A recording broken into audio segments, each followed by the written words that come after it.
ओम श्री परमात्मने नमः। नारायणं नमस्कृत्य नरं चैव नरोत्तमं देवीं सरस्वतीं व्यासं ततो जयमुदीरयेत्। श्रीमद् भागवत गीता साधका संजीवनी 6th chapter ध्यान yoga verses 33 to 36. Subject of mind control. Lord Krishna explained the discipline of meditation as the means to attain equanimity from the 10th verse to the 32nd verse. A doubt rises in Arjuna's mind and he puts it before Lord Krishna in the next two verses. Verse 33. Arjuna vacha yo ayam yogastvaya proktaha साम्येन Madhusudana अस्याहं न पश्यामि चंचलात्वत् स्थितिं स्थिराम्. Arjuna said, O Krishna, this yoga of equanimity has been taught by you, but I do not perceive any stability for it owing to restlessness of mind. Comment. Lord Krishna in the Gospel of the Gita has laid great emphasis on equanimity in success and failure, etc. This equanimity leads a man to salvation. Arjuna was afraid of sins by waging the war. So Lord Krishna exhorted him, treating alike pleasure and pain, gain and loss, victory and defeat. Engage yourself in the battle. Thus you will incur no sin. In this world, people incur so many sins, but we are not held responsible for them because we are equanimous. Similarly, while performing actions and discharging our duty, if we remain equanimous, those actions don't mislead us to bondage. Therefore, Lord Krishna in the beginning of this chapter said, he who discharges his duty without expecting the fruit of actions is a sannyasi and a yogi. The result of renouncing the fruit of actions is equanimity. Lord Krishna described the discipline of meditation as the means of attaining equanimity from the 10th to the 32nd verses. Keeping this equanimity in mind, Arjuna puts his doubt before Lord Krishna. Arjuna seems to mean that equanimity can be easily attained by the discipline of action, but it is difficult by the discipline of meditation owing to the restlessness of mind. It means that a striver cannot concentrate his mind on God so long as the mind is restless, and without concentration of mind, equanimity can't be attained. In the next verse, Arjuna describes the restless nature of mind with the help of an illustration. Verse 34. Chanchalam hi manha Krishna pramati balvadridam tasyaham nigraham manye vayur eva sudushkaram. The mind verily is, O Krishna, restless, turbulent, strong and obstinate. Therefore, I consider it as difficult to control as the wind. Comment. According to Lord Krishna, desire has 5 seats: the senses, mind, intellect, sense objects and self. Actually, desire, kama, resides in the embodied self, but it seems to reside in senses, mind and intellect, etc. So long as this desire subsists in the self, the mind torments the striver. Therefore, the mind has been called turbulent. The senses torment the mind of the striver. Similarly, the senses torment the mind of the striver. It means that when the desire appears in the mind and senses, it torments the striver and does not allow him to remain established in the self. The mind is attracted towards objects, etc., and does not abandon them in any way.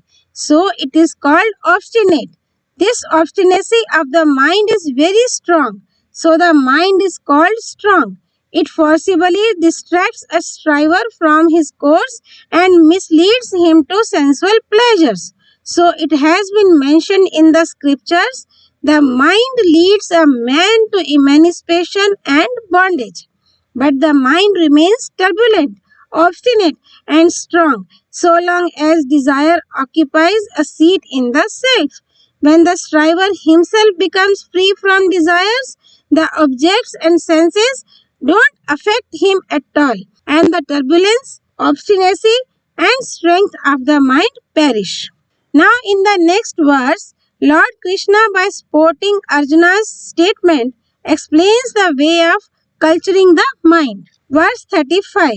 Shri Bhagavan Uvacha असंशयं महाबाहो मनो दुर्निग्रहं चलम् अभ्यासेन तु कौन्त्य वैराग्येण च गृह्यते. The blessed Lord said, doubtless, O mighty armed, the mind is restless and hard to control, but by practice and dispassion, O son of Kunti, it can be controlled. Comment. Arjuna's mother, Kunti, possessed discrimination and dispassion. She demanded the boon of adversity from Lord Krishna. Such cases are rare in history. So Lord Krishna wants to remind Arjuna that he is the son of such a dispassionate mother.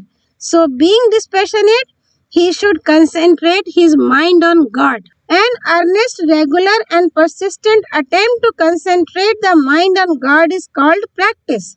This practice should be done with respect and adoration for God by attaching importance to Him. This practice is of two kinds. 1. The striver should concentrate the mind on the target, being indifferent to the thoughts that come to the mind. 2. The striver should behold his deity wherever the mind wanders. There are some other means also of concentrating the mind on God.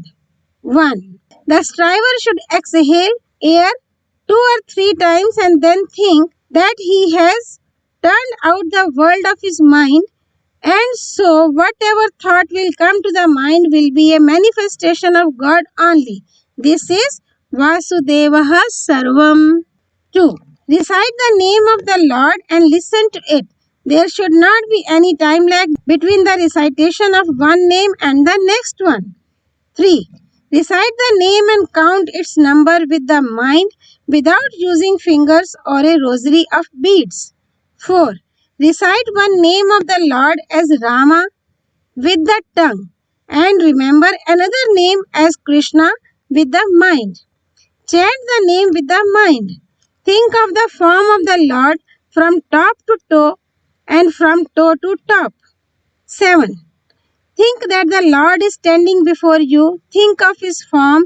Write down mentally on His toes 5 names, on the lower part of the leg 3 names, a bit above it 2 names, a bit above it 3 names, below and above the knee 1 name each, on the thigh 3 names, on the right hand side of the waist 2 names, on the rib 3 names, on the shoulder 2 names, on the upper part of the arm 3 names, above and below the elbow 3 names, on the palm 2 names in the form of a ring, on the 5 fingers 5 names, round the throat 4 names as half of the garland, in the ear 2 names as an earring, on the right hand side of the crown 6 names by making 3 rings. Thus, by writing 54 names on the right hand side and 54 names on the left hand side, we think of all the limbs of the Lord and count the 108 beads of a rosary. We can do so once or twice a day. This practice of concentration needs dispassion because the more dispassionate a man is, the easier it will be for him to concentrate his mind on God. If he has no attachment for the world, he will not think of the world. If a thought because of the past influences comes to his mind, he should become indifferent to it without having any attachment or aversion. By doing so, the thought perishes. Thus, by practice and dispassion, mind can be controlled. The methods to develop dispassion. 1. The world is kaleidoscopic while the self never changes in the least. We can't live with the world, and the world can't live with us. Our babyhood, boyhood, and youth have passed. Similar is the case with circumstances. By thinking of the reality, we can become dispassionate. 2. We should satisfy the just desires of our family and relations according to our power, ability, and resources without hope of reward. Thus, old attachment is wiped out and new attachment is not born. 3.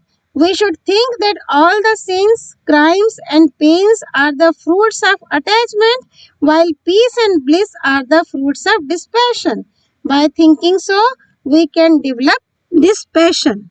Now, in the next verse, Lord Krishna explains for whom this yoga of meditation is possible and for whom else it is not possible. Verse 36. Asaitatmana yoga दुष्प्रापा इति मे मतिहा वश्यात्मना तु यतता शक्य वाप्तुम उपायतः. Yoga is hard to attain for one whose mind is not subdued, but it can be attained by him who has controlled his mind and who strives ceaselessly. Such is my conviction. Comment.